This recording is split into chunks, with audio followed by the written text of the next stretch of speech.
Les trois éveils bouddhistes. Fleur de marais par Sridharana Rinpoché. Retournons maintenant à la lignée d'éveil ininterrompue. Une notion bouddhiste datant des temps anciens, à savoir même à l'époque des Bouddhas précédents, dit qu'il y a trois grandes voies. Elles se nomment 1. Le Shravakayana, 2. Le Pratyek Buddhayana, 3. Le Bodhisattvayana, aussi appelé Samyak Sambodhiyana. Leurs objectifs distincts, qui sont l'état éveillé, bien que similaires, ne sont pas exactement les mêmes. Ainsi, l'éveil du Shravakayana est aussi appelé Shravak Bodhi, qui est l'éveil de l'Arat. Et d'après le bouddhisme, ceci n'est pas la même chose que le Pratyek Bodhi, qui est l'éveil d'un Pratyek Bouddha.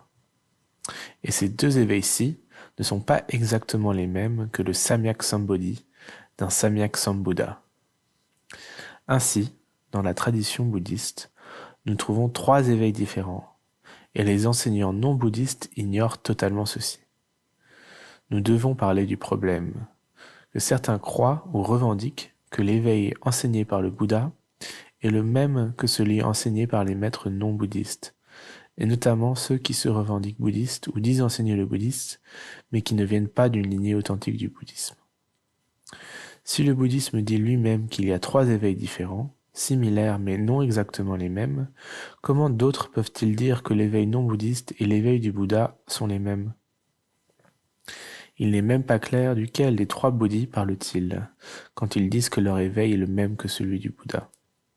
De plus, d'après le Sutta Theravada Samyukta Nikaya, qui est une forme du Shravakayana, les deux Agra Shravaka, les grands disciples du Bouddha, Maudgalyana et Sariputra, ont pénétré le Dhammadhatu, en sanskrit Dharmadhatu, que même les autres arhats n'ont pas pénétré.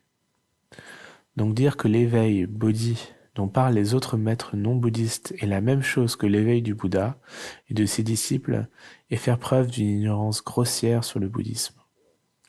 Le but du Shravakayana est Shravak Bodhi, qui signifie devenir un arhat. Un arhat est quelqu'un dont les kleshas ou souillures émotionnelles se sont totalement éteintes. À moins qu'une personne ne soit complètement libérée de toutes ses kleshas, revendiquer qu'elle ou il est arhat serait comme un renard qui revendiquerait être un lion. Il y a deux types d'arhats, ceux qui deviennent arhats avec la pratique de shamatha et vipassana, et ceux qui deviennent arhats avec ce qui est appelé sukha vipassana ou vipashyana, qui signifie pratiquer vipassana seulement après avoir atteint le premier dhyana. Les premiers ont des pratyahara ou pouvoirs miraculeux, tandis que les derniers en ont généralement moins. Ces arhats ne sont ni des bouddhas, et leur bodhi ou éveil n'est pas considéré comme le Samyak Sambodhi, c'est-à-dire l'éveil du Bouddha. Que dire alors de l'éveil des systèmes non bouddhistes? De même, l'éveil du Pratyek Bouddha, appelé Pratyek Bodhi, n'est ni le même que celui des arhats, ni des Bouddhas. Les Pratyek Bouddhas apparaissent seulement dans le laps de temps entre l'enseignement de deux Bouddhas. Ils n'apparaissent pas à d'autres moments. Par exemple, quand la dispense de Shakyamuni sera devenue complètement éteinte, il y aura un laps de temps avant l'apparition du Bouddha Maitreya. C'est pendant cette période qu'apparaîtront les Pratyek Bouddhas. Ce sont ceux qui ont déjà pratiqué pendant de nombreuses vies avec d'autres Bouddhas, et ils pratiqueront alors grâce à leur souvenir des enseignements. Il est dit qu'au moment où ils atteignent Pratyek Bodhi, peu importe leur habit, ils se transformeront miraculeusement en un bhikshu avec sa robe de bhikshu. Ces Pratyek Bouddhas n'enseignent pas comme les arhats ou les Bouddhas. Ce sont des solitaires qui vivent en groupe de Pratyek Bouddhas et répondent aux questions qui leur sont posées, mais n'enseignent pas formellement. Il est inutile de préciser qu'il n'y a pas de Pratyek Bouddha en ce moment, alors que la dispense de Shakyamuni est toujours vivante. De plus, personne n'a entendu parler d'une personne qui se serait transformée par miracle en un bhikshu, avec tout son attirail, au moment de son éveil. Ceci est normal, parce qu'un Pratyek Bouddha n'apparaîtra pas avant que le sasana ou la dispense de Sakyamuni sera complètement éteinte. Maintenant, parlons de Samyak Sambodhi, qui est l'éveil du Bouddha. Premièrement, un bodhisattva, c'est-à-dire un être destiné à devenir un Bouddha dans le futur, commence sa carrière en faisant la résolution devant un Bouddha vivant que lui aussi est déterminé à devenir un Bouddha pour libérer de la souffrance un nombre infini d'êtres. Ainsi, sa carrière commence. La carrière ou le chemin d'un bodhisattva est de pratiquer les 6 paramitas, parfois également appelés les 10 paramitas. Ces 6 paramitas sont pratiqués pendant 3 ou 4 Asyankakalpas, période pendant laquelle le bodhisattva traverse les 5 chemins, appelés Panchamarga. Les diverses lignées comme le Theravada, Mahasangika, Sarvastivadin ont des catégorisations différentes pour expliquer le chemin des bodhisattvas, mais elles ne diffèrent pas dans leur essence. Ici, cependant, nous utiliserons l'explication du Mahayana Vajrayana qui est similaire à celle des Sarvastivadin. C'est simplement ceux qui font la résolution de devenir un Bouddha devant un Bouddha vivant et pratiquent les 6 ou 10 paramitas pendant 3 ou 4 Asyankakalpas qui deviennent un Bouddha à la culmination du chemin, et non pas les autres. Personne d'autre, peu importe à quel point ils sont intelligents, grands méditants, peuvent et devraient s'appeler Bouddha. Pour devenir un Bouddha, on doit traverser le Panchamarga, les 5 chemins.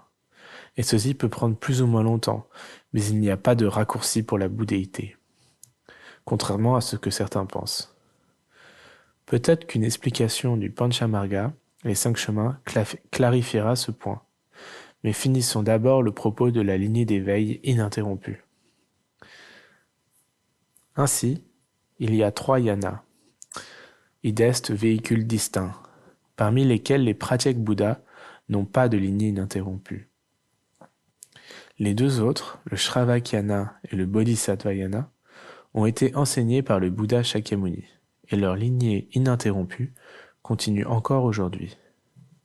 Les enseignements et les lignées reliées au Shravak Bodhi ont continué à grandir après le parinirvana du Shasta. Et des siècles plus tard, se sont développées en 18 lignées distinctes, appelées Nikaya. Certains chercheurs disent qu'ils se développèrent en 24 lignées. Celles-ci étaient des lignées du Shravakayana, qui ont donné les Arhats. L'Arhat est la dernière étape de cette lignée, et tout le monde n'est pas appelé Arhat au moment où il expérimente un état d'esprit incroyable. En fait, il traverse 4 étapes d'éveil, grâce auxquelles il se libère progressivement des kléchas, jusqu'à être complètement libre de toutes les kléchas, ou souillures émotionnelles. C'est seulement ceux qui sont devenus complètement libres des kléchas, dont les kléchas ont été complètement détruites, qui se nomment Arhat, sans même parler de Bouddha. Dans le Shravakayana, c'est l'expérience progressive du Nirvana Dhatu, en pali Nibbana-dhatu, qui est appelé éveil. Le premier aperçu du Nibbana Dhatu coupe les 3 kléchas majeurs et est appelé Srotapati.